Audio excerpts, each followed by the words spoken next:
स्वागत है आप सभी का इस बुलेटिन में। मैं हूं नीलू और सीधे रुख करते हैं लखनऊ का, जहां पर मुख्यमंत्री अभ्युदय योजना की शुरुआत करने के बाद सीएम योगी संबोधित कर रहे हैं। एक बड़ा अभियान, बड़े लक्ष्य को लेकर के हम बढ़े हैं, चले हैं, और ये अभ्युदय योजना उसी का एक हिस्सा है। देखिए, आप लोग इस बात को मान करके चले कि अभ्युदय योजना ये केवल एक कोचिंग संस्थान नहीं है, ये जीवन निर्माण की एक शुरुआत है, एक नई शुरुआत, यूपी के युवाओं के लिए एक नई शुरुआत। आप देखेंगे इसको देश के अंदर, इसको भी हम बॉडी ओपी की तर्ज पर एक लोकप्रिय योजना बना देंगे और हर एक राज्य सरकार इसके पीछे भागेंगे आने वाले समय में। हर एक जगह से लोग देखेंगे इस योजना के साथ युवा जुड़ते हुए जाएंगे। अच्छी फैकल्टी इसके साथ जोड़ने के लिए हम लोगों ने किया है। आज प्रोफेसर एस सी वर्मा जी स्वयं यहाँ पर इस मंच पर उपस्थित हैं भी, और इस प्रकार की अनेक प्रतिभाशाली जो फैकल्टीज हैं वह हमारे साथ जुड़ी हैं, जुड़ रही हैं, उनको हम लोग लाने का प्रयास कर रहे हैं और प्रत्येक को हम जोड़ रहे हैं। हर एक प्रकार की प्रतियोगी परीक्षाओं को हम आने वाले समय में इसके साथ जोड़ेंगे। शुरुआत में कुछ ही परीक्षाएं होंगी, लेकिन धीरे धीरे करके इसके दायरे को बढ़ाएंगे और हर एक फील्ड के युवाओं के लिए यह एक मार्गदर्शक के रूप में अभ्युदय योजना बनेगी। उसका आज शुभारंभ है। मुझे आप सबको एक बात और कहनी है। देखिए, भारतीय मनीषा ने ज्ञान को प्राप्त करने की सभी दिशाओं को सदैव बनाए रखने के लिए हम सबका आह्वान किया है। आनो भद्रा कर्तो यंतु विश्व, इसके पीछे का भाव ही यही है। हम अपने मस्तिष्क को सदैव खुला रखें ज्ञान को प्राप्त करने के लिए, उसको अंगीकार करने के लिए, और उसको प्राप्त करने की दिशा में एक योजक के रूप में यही अधिकारी है। देखिए, हमारे पास दोनों लोग हैं। कोचिंग जो सेंटर चलते होंगे उसमें आपको अच्छी फैकल्टी मिल जाती होगी, लेकिन हमने तो दोनों दे दिए हैं।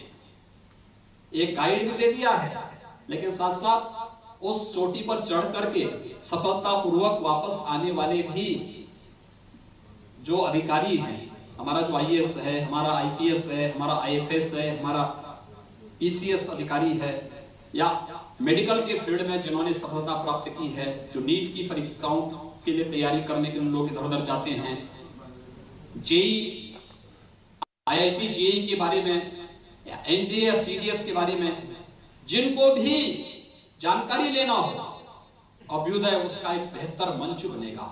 और समय के अनुरूप यह भी अपने विस्तार के साथ साथ इसमें क्या क्या प्रसंस्करण होने हैं, क्या क्या इसमें परिष्कृत किस रूप में इसको करना है, इस समाधान को भी ये निरंतरता प्रदान करने का कार्य करेगा।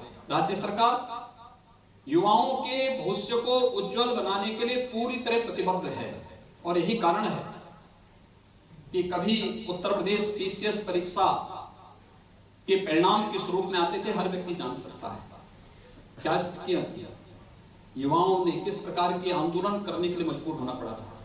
पिछले 4 वर्षों के दौरान आपने देखा होगा, पूरी पारदर्शी तरीके से इस पूरी व्यवस्था को हम लोगों ने आगे बढ़ाया, और पारदर्शी तरीके से 4 लाख युवाओं को अब तक हम प्रदेश में नौकरी दे चुके हैं। 4 लाख नौजवानों को कोई नहीं कह सकता कि एक भी नौकरी के नाम पर किसी ने सिफारिश की होगी या किसी ने कहीं से कोई सिफारिश करवाया करने का तो साहस भी किया होगा। पूरी ईमानदारी के साथ, पूरी प्रतिबद्धता के साथ इस कार्यक्रम को आगे बढ़ाया गया है, और ये इसलिए जिससे अच्छे और दक्ष लोग जब इस फील्ड में आएंगे तो जनता को भी अपनी सेवाएं बेहतर तरीके से देने में सफल होंगे। और ये अभ्युदय योजना उसी का हिस्सा है, उसी को आगे बढ़ाने का एक प्रयास प्रारंभ किया गया है। कल बसंत पंचमी का दिन है, और बसंत पंचमी के दिन जिनका सिलेक्शन हुआ है पहले चरण में, वे सभी इस योजना के साथ जाकर के अपनी क्लास को अटेंड करेंगे। पहली फिजिकल भी और वर्चुअल क्लास भी कल हर एक संस्थान में, अभ्युदय के हर एक संस्थान में पहले दिन ये कार्य योजना के लिए पहले दिन की कार्य योजना बनानी चाहिए। जिनको फिजिकली वहां अटेंड करना होगा वे लोग वहां जाएंगे। से वर्चुअली जुड़ सकते हैं, उनको जोड़ने की व्यवस्था भी होनी चाहिए। एक अच्छा मैकेनिज्म तैयार होना चाहिए जिससे हम बेहतर तरीके से इसे आगे बढ़ा सकेंगे। और फिर इसमें आगे क्या कुछ होना है, हमारे प्रमुख सचिव सूचना, प्रमुख सचिव समाज कल्याण और भी अन्य अधिकारी शासन स्तर पर, कार्मिक के प्रमुख सचिव, ये सभी लोग यहां पर इसकी निरंतर समीक्षा करके इस कार्यक्रम को आगे बढ़ा रहे हैं। और कमिश्नरी स्तर पर मंडलायुक्त की अध्यक्षता की जो कमेटी है, इस कमेटी के द्वारा उस मुख्यालय के जो जिलाधिकारी होंगे, क्षेत्रीय उच्च शिक्षा अधिकारी होंगे, या उस फील्ड में कार्य करने वाले जितने भी हमारे युवा अधिकारी हैं, इन लोगों को लेकर के, अच्छी फैकल्टी को लेकर के वहां पर इनके अपने कार्यक्रम उस रूप में आगे बढ़ेंगे। और मुझे प्रसन्नता है कि प्रदेश के युवाओं के लिए हम कुछ नया कर पा रहे हैं।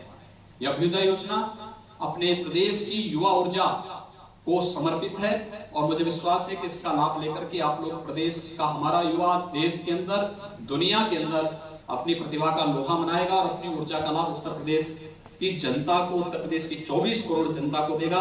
आज के इस अवसर पर एक बार फिर से मैं अभ्युदय योजना के शुभारंभ के अवसर पर प्रदेश के अपने सभी युवाओं को हृदय से मैं अपनी बधाई देता हूं, अपनी शुभकामनाएं देता हूं और विश्वास व्यक्त करता हूं कि आप सब हिम्मत हारे बगैर अपने लक्ष्य की प्राप्ति के लिए सतत संघर्ष करेंगे, आगे बढ़ेंगे। सरकार पूरी मजबूती के साथ आपके साथ खड़ी होकर के आपकी प्रतिभा को एक मंच देने का कार्य ही नहीं करेगी, बल्कि एक योग्य योजक के रूप में हमारे वरिष्ठ अधिकारीगण, देश और दुनिया की जो सबसे अच्छी फैकल्टी होगी, वह अच्छी से अच्छी फैकल्टी इसके साथ आपके साथ जुड़ करके आपके मार्गदर्शन के लिए तत्परता के साथ कार्य करेगी। इस विश्वास के साथ अभ्युदय योजना के शुभारंभ के अवसर पर आप सबके प्रति मेरी बधाई और शुभकामनाएं। धन्यवाद। जय हिंद। बहुत बहुत धन्यवाद माननीय, आपके प्रेरणादायी उद्बोधन के लिए। तो मुख्यमंत्री ने अभ्युदय योजना की शुरुआत कर दी है। कल से कोचिंग क्लासेस शुरू हो जाएंगी। वर्चुअली और प्रेजेंट रहकर भी छात्र इस क्लास को कर सकेंगे। मुख्यमंत्री का यही सपना था। उन्होंने कहा कि जिस तरह से बहुत प्रतिभावान छात्र हैं राज्य में, वो बाहर चले जाते हैं कोचिंग के लिए क्योंकि उनको अच्छे क्लासेस यहाँ नहीं मिल पाते हैं। अब उन्हीं सुविधाओं को राज्य में शुरुआत उसकी की जाएगी और तमाम जो बड़ी परीक्षाएं हैं जैसे IAS है, IPS है, PCS है, इसके बाद CDS की बात हो रही है, NDA की बात हो रही है, तो वो तमाम प्रतियोगी परीक्षाओं के लिए यहीं पर कोचिंग सुविधा मुहैया कराई जाएगी। और चलिए बढ़ते हैं अगली खबर की ओर। बात करते हैं वृंदावन की। यहाँ पर श्यामा श्यामधाम कॉलोनी में एक निर्माणाधीन मकान की खुली पानी की टंकी में डूबकर 9 साल के बच्चे की मौत हो गई।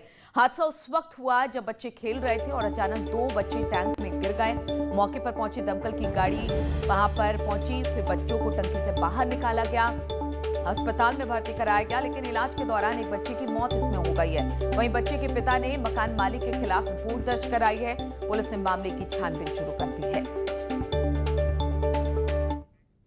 और रुकेंगे छोटे से ब्रेक के लिए, बहुत जल्द लौटते हैं।